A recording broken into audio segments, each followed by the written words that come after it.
Doctor, buenas tardes. Buenas, buenas.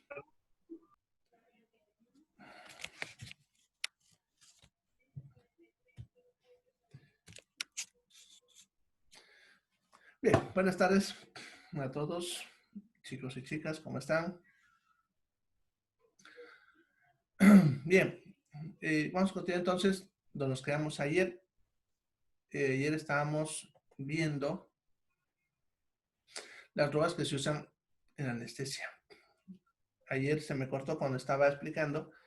Lo que me interesa de las drogas, más que todo, es que ustedes sepan cuáles son las drogas para cada cosa, ¿no? Que eso está clasificadito acá, ¿ya?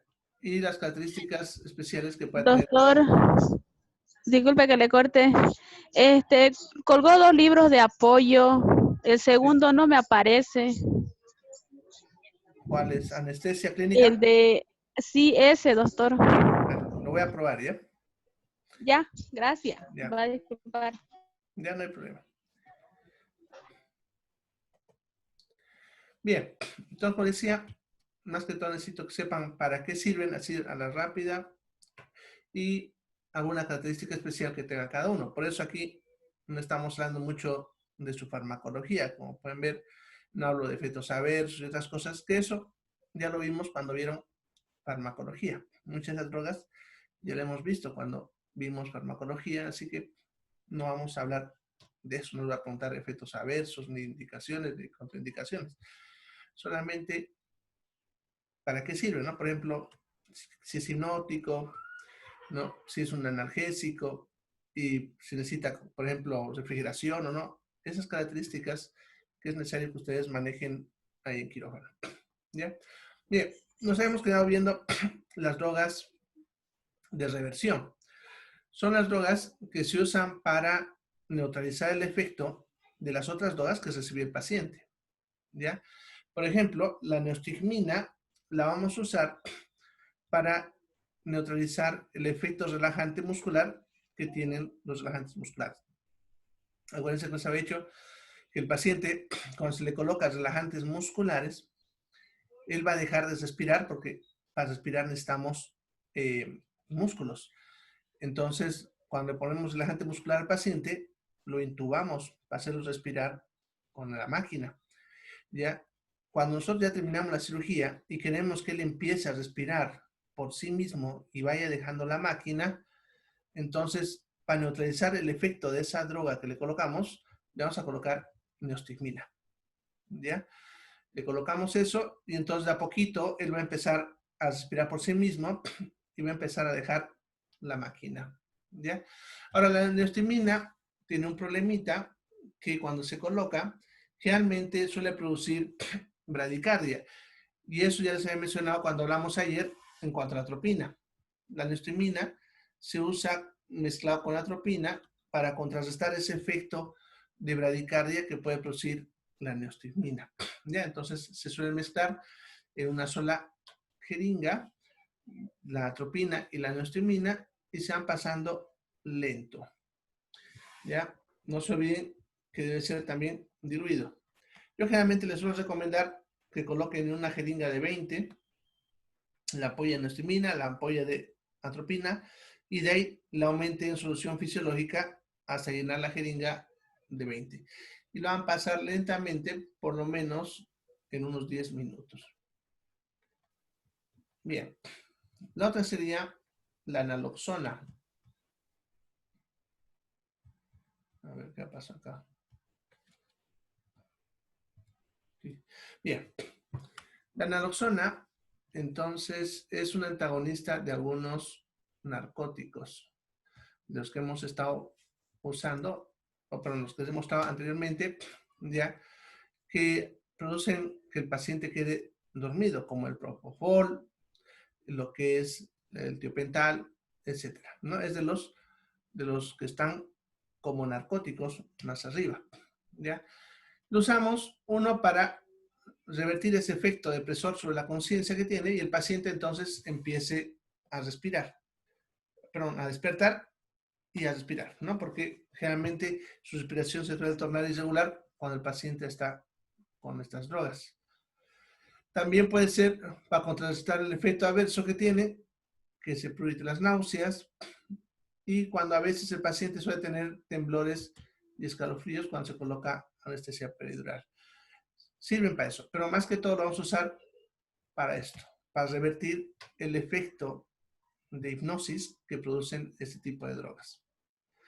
Luego tenemos el flumacenilo, que este es específico para las benzodiazepinas. Acuérdense que les mencioné a lo que es el diazepam y el midazolam, que lo usamos en la anestesia. Entonces, cuando ya pasa el procedimiento y queremos que el paciente empiece a despertar, y si usó diazepam o midazolam, para hacerlo despertar vamos a usar flumacenilo. Ya le vamos a colocar esto y generalmente 3 a 5 minutos después el paciente va a estar despierto.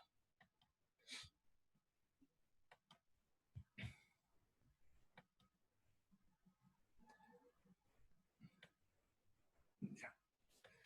Bien, luego estaría la minofilina, que cuando estudiamos, si se acuerdan, farmacología, la minofilina la usábamos para el asma, si se acuerdan, es su principal indicación. Pero también acuérdense que les había mencionado que algunas drogas tienen otros usos que no están descritos en farmacología.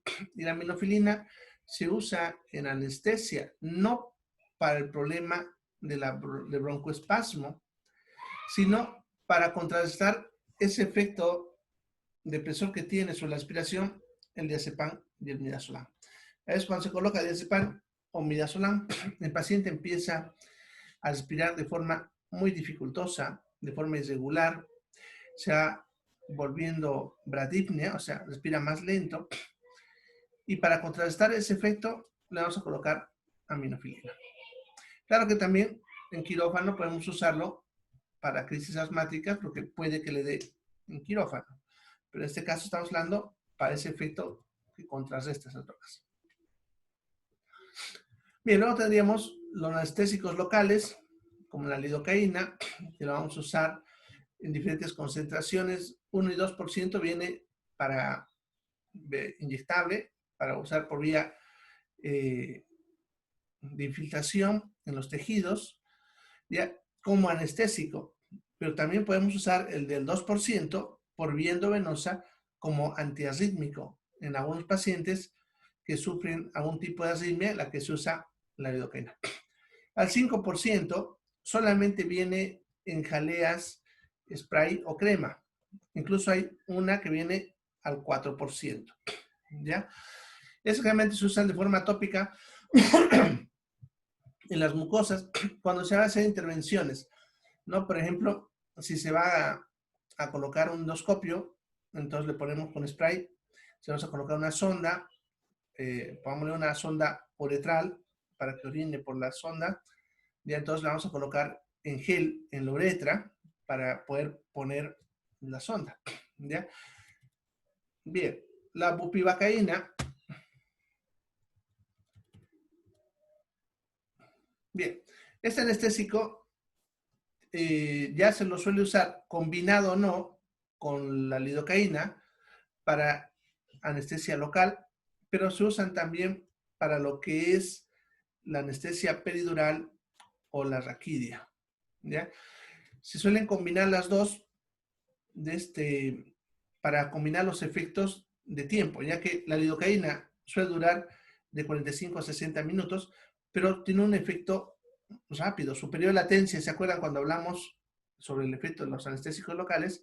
Es cortito, generalmente suele ser menor de 5 minutos. En cambio, la bupivacaína llega a los 15 minutos. Entonces, se combinan para que el efecto rápido de la lidocaína empiece la anestesia y luego continúa con una bupivacaína. Incluso hay una bupivacaína pesada que se llama, que es una que se ha diseñado para colocar en la intrarraquidia para que no se suba hacia la médula espinal, hacia arriba y produzca paro respiratorio. Luego tenemos lo que es la EMBLA, que en realidad EMBLA es la mezcla de dos anestésicos, la lidocaína y la prilocaína, ¿ya? Que se pueden usar directamente sobre la piel, ¿ya? Y se absorbe fácilmente en profundidad, pudiendo hacer procedimientos quirúrgicos superficiales sin necesidad de infiltración, o puede ser previo a una infiltración para que el paciente no sienta ni la aguja, como decimos, ¿ya? Bien, además de estos, debemos tener siempre a mano las siguientes drogas. La adrenalina, que se combina con los anestésicos locales, no por su efecto adrenérgico, sino porque puede producir vasoconstricción, y eso haría que el efecto de la anestesia local, como la lidocaína, dure más tiempo, ya que al hacer que los vasos sanguíneos se cierren, ya la lidocaína se va a absorber más lento. También, al retrasar su absorción, hace que haya menos problemas de intoxicación por lidocaína. Y cuando se coloca mucha lidocaína, podemos tener intoxicación por lidocaína, ¿ya? Lo que sí, cuando se usa adrenalina junto con lidocaína, no se puede usar en porciones con mala circulación o distales. Por ejemplo, las puntas de los dedos, los lóbulos de las orejas, la nariz, los labios, porque puede producir la muerte de ese tejido por no haber circulación, ¿ya? Bien, el bicarbonato de sodio también se puede mezclar con lo que es los anestésicos. Tiene varias ventajas de combinar bicarbonato con los anestésicos. Uno de ellos disminuye el periodo de latencia. Acuérdense de lo que les mencionaba, el tiempo desde que colocamos hasta que alcanza un buen efecto anestésico. Puede hacer que se incremente su intensidad y duración del efecto sobre el nervio. Incrementa también el bloqueo motor, porque normalmente las anestesias solamente bloquean la vía sensitiva de los nervios, ¿ya? O sea, bloquea el dolor, pero también al bloquear la parte motora puede producir relajamiento del músculo de la zona donde se va a trabajar. Eso se suele usar para cirugías de cara, ¿ya? Cuando se operan músculos en el rostro. Y también disminuye la excitación de la zona, ya que la lidocaína, no sé si alguna vez les han colocado, si bien la anestesia, pero cuando está entrando, duele, da una sensación de ardor cuando está entrando la lidocaína. Claro que eso pasa rapidito, pero igual hay esa incomodidad. Cuando se usa con bicarbonato, reduce ese efecto.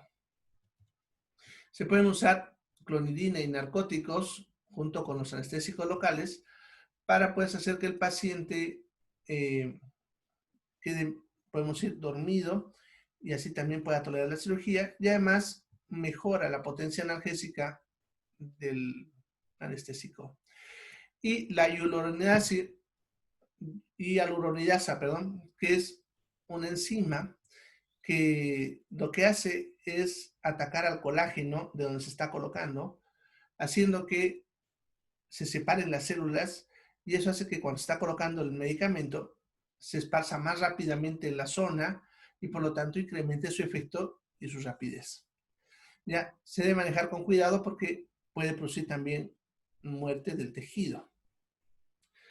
Bien, otras drogas que se usan estaría la dexametasona, que generalmente lo usamos en pacientes que tienen vías aéreas difíciles, ya que cuando le vamos a colocar el tubo endotraqueal, puede que se inflame y eso genere dolor o dificultad respiratoria o nos haga más difícil poder colocarle el tubo.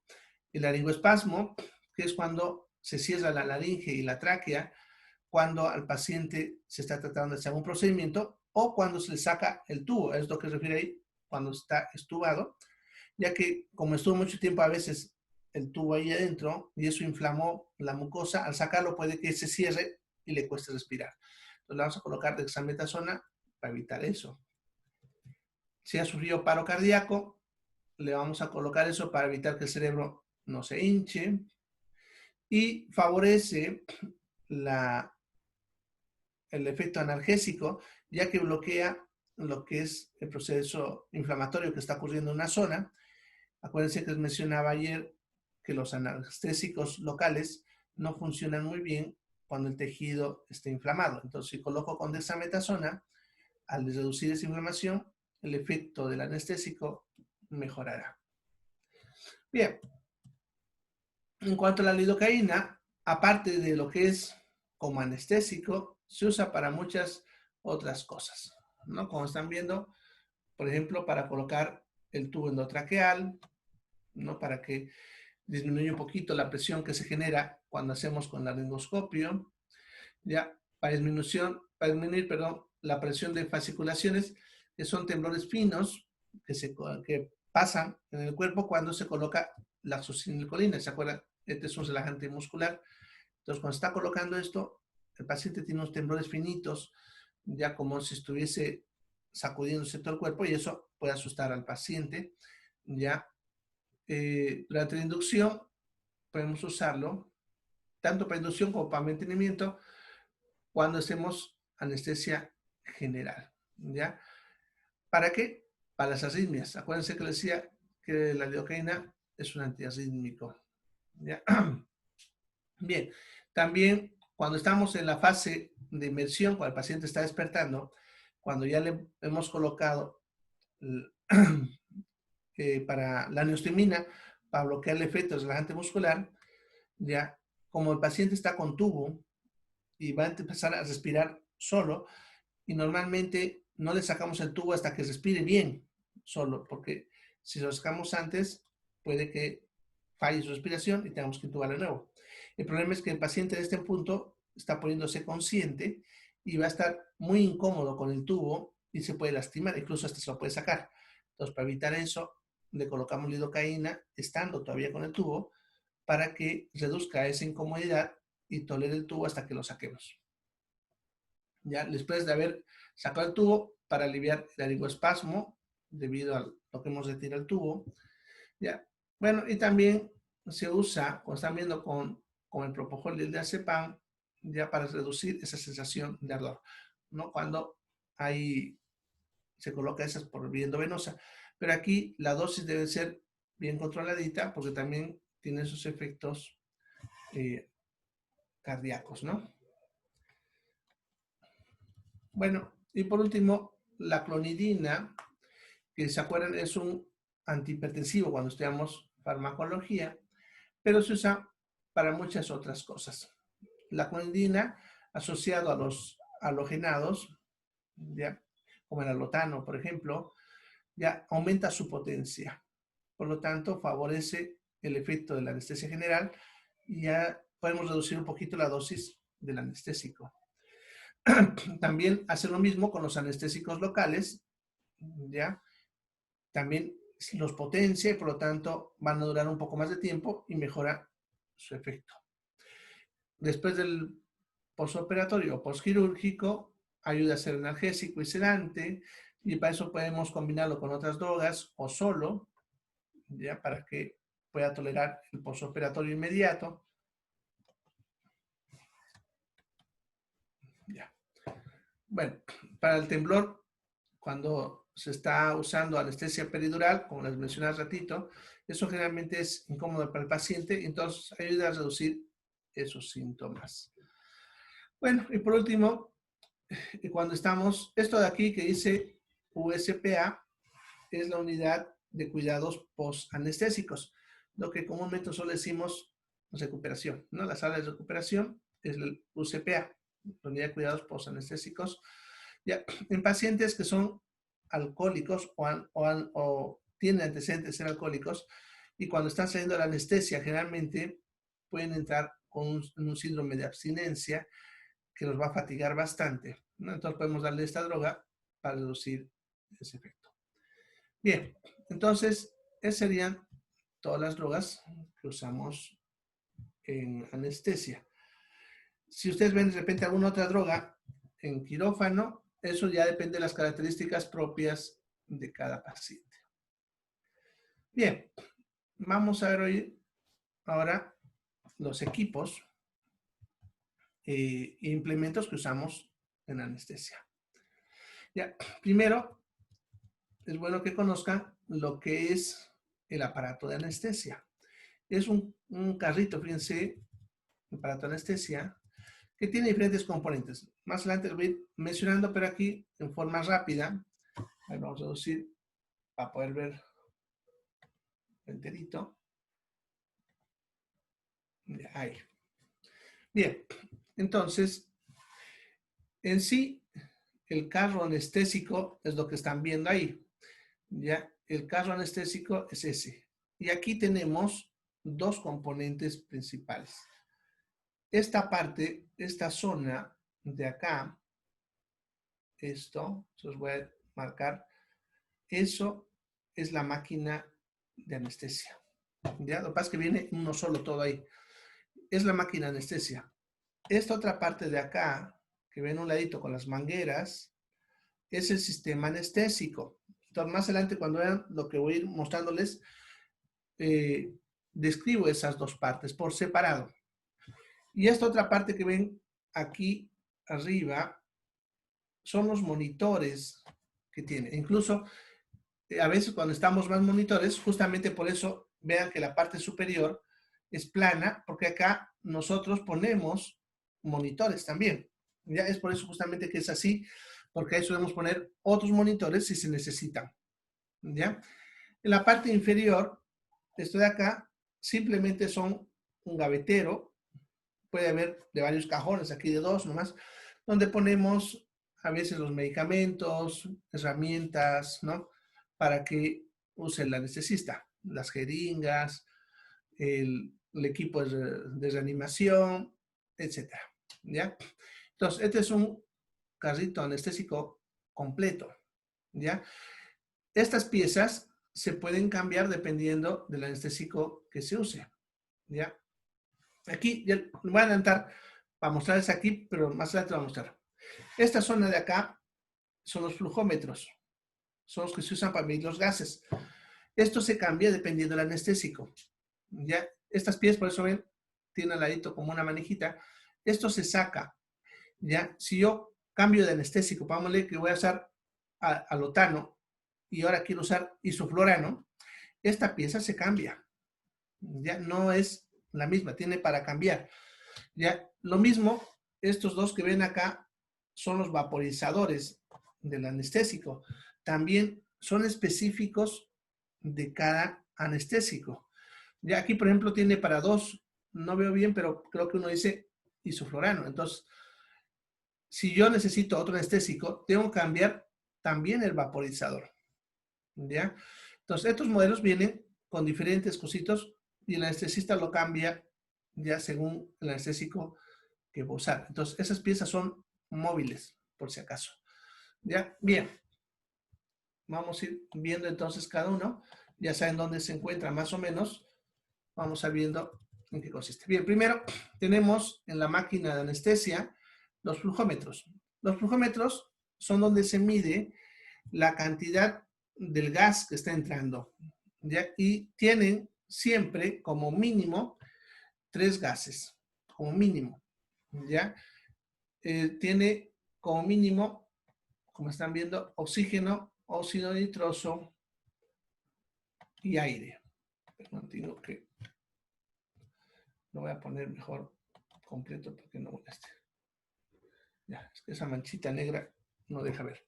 Bien, entonces tiene oxígeno, óxido nitroso y aire. Eso es lo mínimo, ¿ya? Dependiendo del anestésico que se usa, van a aumentar a esos. Lo que pasa es que el óxido nitroso es un anestésico, ¿ya? Y todos los equipos vienen como base con eso, ¿ya? Entonces aquí ven, por ejemplo, este flujómetro, ¿ya? El de acá, esta manijita que ven, es el oxígeno, este es el óxido nitroso y este es el aire. Son llavecitas que uno va haciendo girar y conforme va haciendo girar, va entrando cada gas a través del tubo. Y aquí esta perillita que ven de color rojito en este caso, porque también hay metálicos, va a ir subiendo y les dice la cantidad que está entrando, ¿ya? Entonces lo usamos para poder medir eso, ¿ya?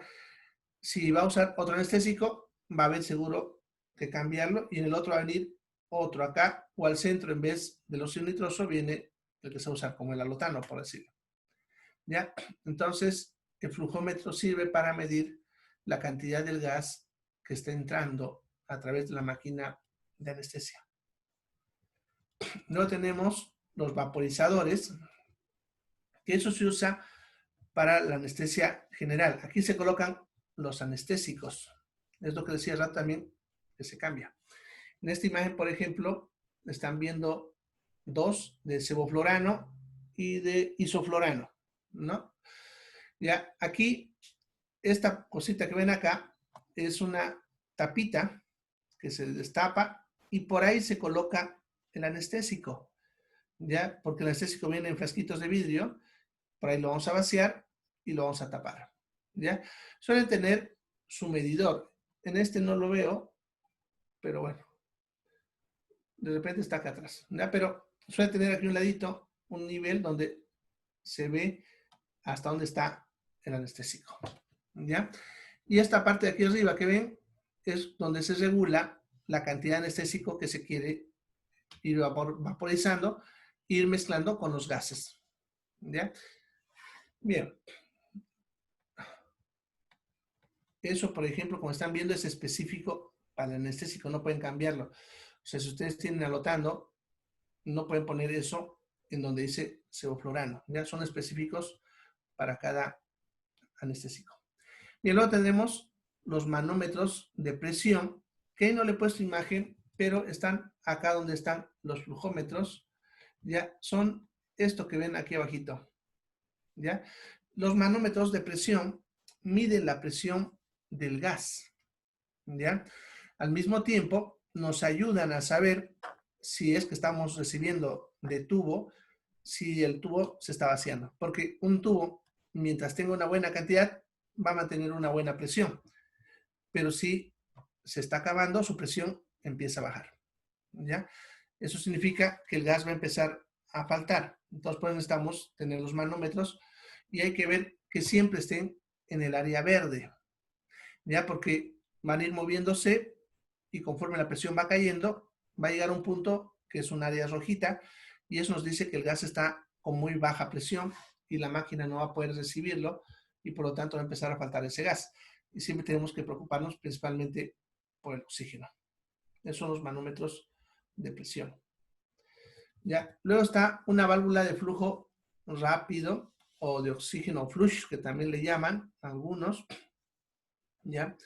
Es una que va a llenar rápidamente una bolsa de reservorio en caso que se vacíe y sirve para hacer que todos los tubos que están conectados al paciente, cuando ya termina la anestesia, ya hace, por eso dice un lavado, mete rápidamente oxígeno a los tubos, sacando así el anestésico y así el paciente va a empezar a despertar.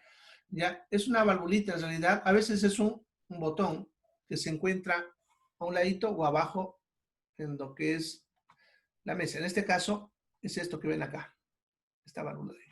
¿Ya? La bolsa de reservorio que menciona es esto con azul que ven acá. Cuando el paciente va aspirando, cuando se lo conecta, aquí se va inflando los gases y el oxígeno para luego pasar al paciente. Es la bolsa de reservorio.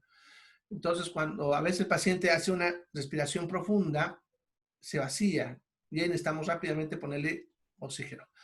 ¿Ya? O también, como decía, cuando se quiere vaciar los tubos del anestésico, vamos a aperturar esa valvulita, ya va rápidamente a vaciar los tubos y se va a poder continuar el despertar del paciente. Bien, luego tenemos un interruptor de encendido, obvio, es una máquina, hay que prenderlo, ¿no? Ya, es un botoncito simplemente para apagar y prender, pero solamente apaga y prende los componentes electrónicos, porque por ejemplo que son el vaporizador y los flujómetros, esos no se pueden apagar electrónicamente y hay que hacerlos a mano. ¿Ya? Bien, el sistema anestésico es ese conjunto de tubos que les mostré en la maquinita que les puse al principio. Y aquí uno de los componentes importantes es el caníster, que es esta pieza que ustedes ven acá. Ya en el otro modelo, el que mostré arriba, aquí, está vacío. ¿Ya? El caníster es esta cajita transparente que ven abajo. ¿Ya? Esa de ahí. Pero aquí en esta está vacío. Normalmente eso, cuando se está usando, ya, perdón, está lleno de soda cáustica o cal sodada. Como ven, unas piedritas que lo que hace esto es absorber el dióxido de carbono.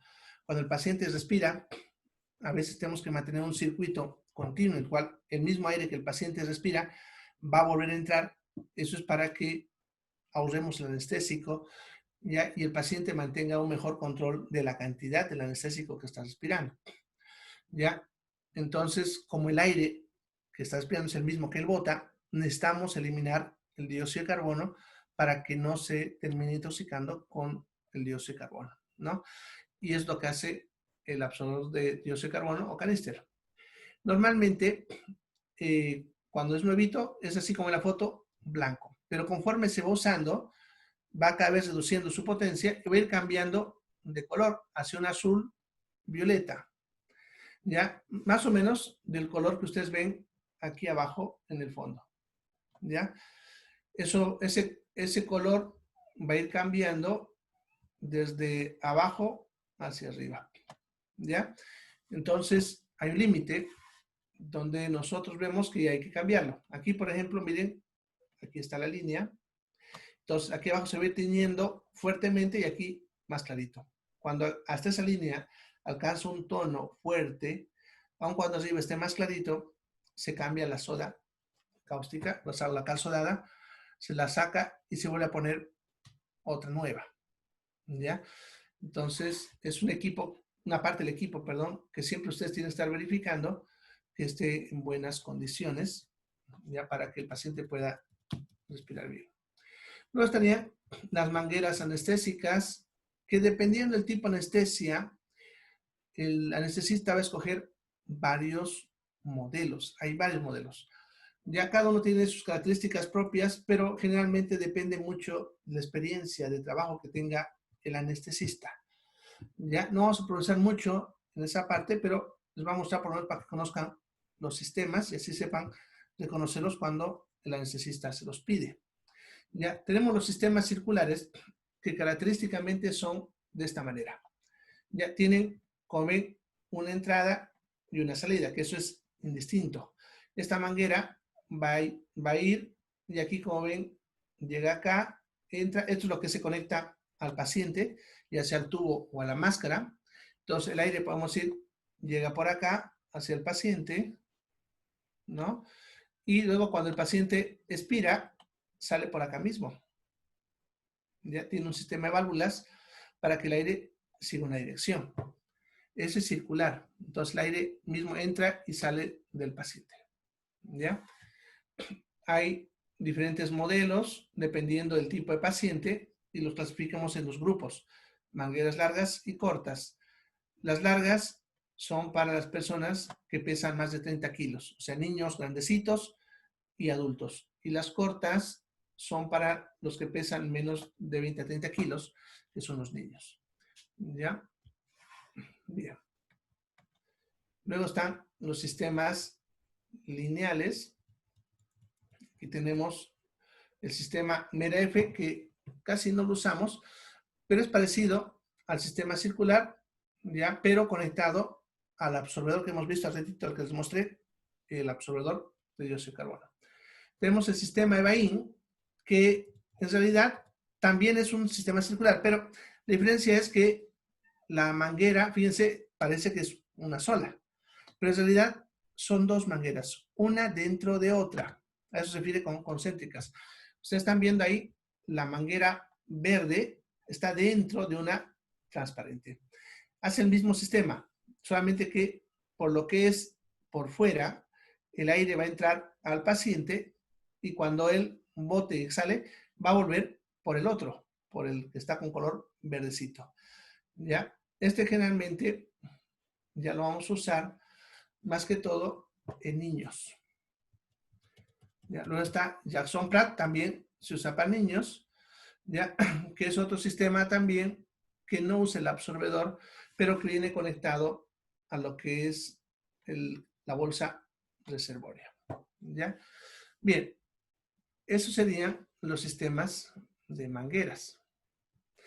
A este sistema se le conecta o no, dependiendo del modelo, como están viendo, la bolsa reservorio, que es esa bolsita que ven ahí, que les está mostrando hace rato, que tiene diferentes capacidades y eso depende de la edad del paciente, del tamaño de sus pulmones. Dependiendo del material, vienen de colores. El que es de goma negra es para reesterilizar. Ese tienen todos sus quirófanos, siempre se tiene por si acaso. Pero también tenemos lo que son desechables. Justamente el que estamos viendo aquí de color verde o los que vienen de color azul son desechables, ¿ya? Entonces, por paciente se usa y se bota. Tiene aquí un sistema de elástico o adhesivo para pegarlo al equipo. Y los de silicón transparente, que son reusables también. Bueno, entonces, por hoy, ¿qué haremos acá? ¿Ya? Mañana nos vemos, continuamos viendo el equipo y les voy a mostrar lo que son las agujas y el equipo de anestesia peridural, que es lo que ustedes necesitan manejar para esterilizar y todo demás. Bien, nos vemos mañana. Se cuidan, chicos. Hasta mañana, Hasta doctor. mañana, doctor. Mañana, doctor, Chao, te cuidas, Armando. al cabecito.